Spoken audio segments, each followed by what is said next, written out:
Two homes have been destroyed in an explosion in New Jersey in the US. It happened after the neighbourhood was evacuated over concerns of a gas leak. 15 other homes were partly damaged by the blast. Several firefighters were taken to hospital with minor injuries. Police are searching for a gunman after a teenager was shot in the leg in Logan, south of Brisbane. The 19-year-old was wounded in bushland close to Kingston College yesterday. He is in a stable condition at Logan Hospital. A gentleman walked in from the bush and he was banging the door, the side door, and trying to actually enter, screaming, "Somebody help me, somebody help me, my friend's been shot." It's believed 3 men were in the bush at the time of the shooting. Both the victim and his friend who ran for help are refusing to talk to detectives. One of the most powerful Atlantic hurricanes in recent years is heading to Cuba after wreaking havoc in Haiti. Hurricane Matthew passed over the western tip of Haiti, pounding coastal villages with torrential rain and wind gusts of more than 200 kilometres an hour. The Category 4 storm is forecast to remain powerful as it travels to Cuba and the Bahamas. A hurricane watch has been issued for parts of southeast Florida. If Matthew directly impacts Florida, there will be massive destruction that we haven't seen in years. 1 man died as the storm crashed through his home in the beach town of Port Salut. Hurricane Matthew has now killed 4 people over the last week. The Pope has made a surprise visit to Amatrice in central Italy, with one of the towns devastated by an earthquake 6 weeks ago. The pontiff thanked rescue crews for their efforts before praying alone in the rubble and meeting privately with victims. The magnitude 6.2 quake killed nearly 300 people. Queensland police are hunting a gunman after a teenager was shot in the leg south of Brisbane. Live to Sunrise correspondent Michelle Tapper at police headquarters. And Michelle, do police have any leads yet? Morning, Eddie. Well, police are now focusing their attentions on the 19-year-old victim as well as his friend who ran for help. This all unfolded yesterday morning in bushlands south of Brisbane. The 19-year-old was shot in the leg. His friend then ran to a nearby neighbour's house. The dog squad was called in as well as Polair. They were searching for the gunman, but now they're questioning the 2 teenagers who were involved in this. At this point, they are refusing to cooperate with police. But this all happened just a few metres from the dam where 2 other people were found murdered with their bodies dumped in a metal box earlier this year. A couple has been left shaken after their car was swallowed by a sinkhole in the Adelaide Hills. They were taking in spectacular views of Adelaide when the soaked ground beneath them collapsed. Amanda Backman is at the scene. Council workers have been on site this morning to see exactly how to remove this car from the hole. If you take a look over here, you'll see that it is literally just gone in front first. Now, this unfolded around midnight when a young couple who don't live around here came to the area to take in the lights of Adelaide. The ground literally gave way underneath them, and fortunately, the young couple was able to scramble out to safety. Well, soaked in a view, and then suddenly they felt the car go down.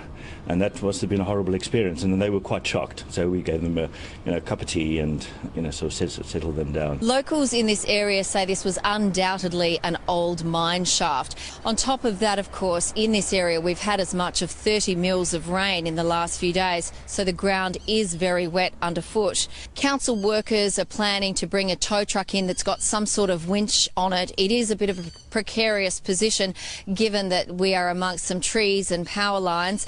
Interestingly enough, apparently the young man who was in the car used to work for a mining company, so when they got into trouble, he knew exactly what to do.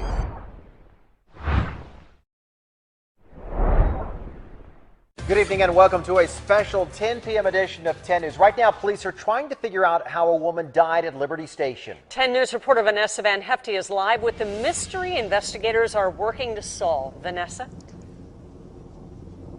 Kimberly, that woman's body was discovered at 4:30 this evening here at a channel at Liberty Station. And you can see the water here relatively shallow and these enormous jagged rocks lining the banks here. Investigators were here for several hours combing the banks, collecting clues, roping off a very large section of the recreational trail here. This stretch of Liberty Station is a crowded, well-known area for families, kayakers, and fishermen. Police say at this point, though, tonight they have very little information. They would not say if they had suspected foul play or if this was a drowning or perhaps something more sinister. They have not made an identification, and no word if there were any signs of trauma on this woman's body or how long that she had been submerged in the channel here. Those are all questions that the medical examiner is working to determine tonight. But right now, we don't know who this woman is, who this woman was, or how she died. Reporting live from Liberty Station, Vanessa Van Hefty, 10 News.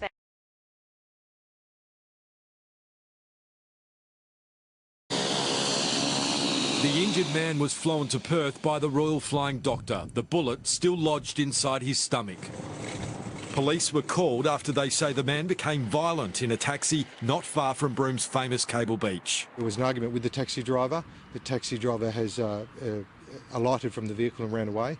And that's when, yes, the person has attacked the taxi, if you like, or stabbed the tyres of the taxi. When police arrived, they say there were repeated requests for the man to drop his weapon.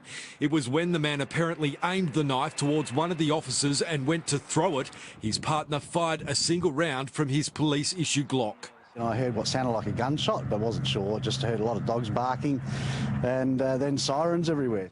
An ambulance was immediately called and the man was taken to Broome Hospital before being flown to Perth. WA police are trained to draw their guns when confronted by someone wielding a knife. While tasers are a less than lethal use of force option, police believe they sometimes are also less effective in combating the threat. The Major Crime Squad has sent investigators to Broome. Grant Wynn, 7 News.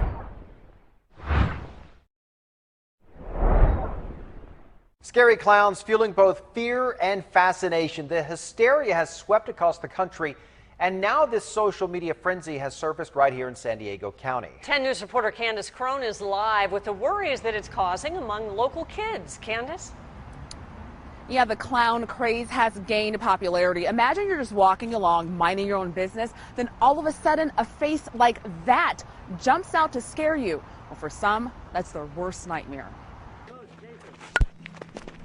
As the Lemon Grove Little Leaguers gear up for Sunday's game, playing ball isn't the only thing on their minds. It kind of freaks me out to think like, whoa, is there someone behind me? The girls say social media posts like these showing scary clowns who say they're in San Diego County have them spooked. This one states, "We're coming for you." I heard stories from my friends at how they saw clowns, and it's kind of creepy and it's just weird. I don't get why people would do that. People in more than 24 states have reported seeing the creepy characters. In most cases, it's all a hoax, but it has turned serious in others. Texas State University sent this letter to students warning them someone was attacked at a housing complex by a man wearing a clown costume. And in Philadelphia, police took a 13-year-old girl into custody for allegedly using scary clowns on social media to threaten local schools. It kind of makes me concerned, like at night, I kind of feel like it's hard for me to sleep. Like if I hear something, I'm like, whoa. Or like if I have my light on, they'll see outside my window. The girls say they hope the clown craze doesn't turn violent and that eventually it will lose popularity. Until then, they plan to be extra vigilant, especially with Halloween just weeks away. I am concerned about like people around me and how they might be attacked by a clown or how I might be attacked by a clown, and it's weird. It's like a horror movie. There's a lot of crazy people out there that have sick minds that just like to do things for their own crazy pleasure, you know, and it gets me thinking like, why?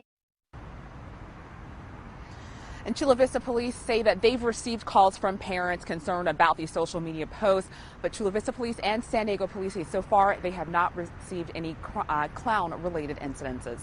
Reporting live tonight, Candace Crone, 10 News.